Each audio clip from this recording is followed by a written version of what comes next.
responsibility for educators involved in improper relationships with students.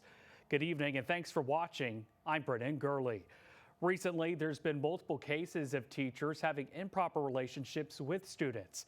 CBS 19's Ayanna Aird shares how this House bill works towards protecting students and having stricter regulations on these incidents.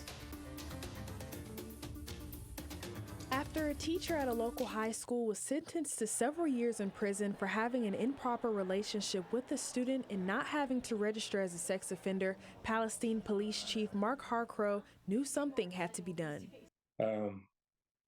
It bothered me that was not a requirement. This issue spans across several Texas counties. House Bill 1401, introduced by State Representative Cody Harris, would require an educator convicted of such offenses to register as a sex offender. A sex offender is a person who commits a crime involving a sexual act. Parents send their kids to school every day trusting that they're going to be in a safe environment. In a move aimed at strengthening accountability in schools, this bill aims to close the loophole that currently prevents registrations to ensure convicted educators face the appropriate penalties and are held accountable.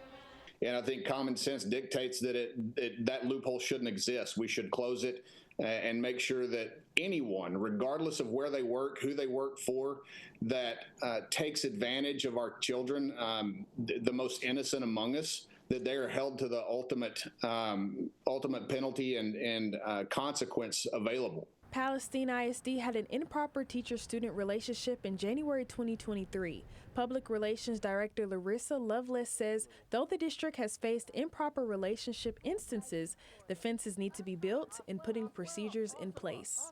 How does one ever even think that there's anything remotely correct or right with an inappropriate relationship with a student? I mean, they just simply cannot be justified or discussed. Representative Harris emphasized the legislation aims to protect students and hold educators accountable for the behavior that compromises the safety of children.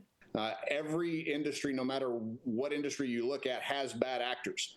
And so this law is aimed at making sure that those bad actors are dealt with in the most appropriate ways possible. In Tyler, I'm Ayanna Aird, CBS 19.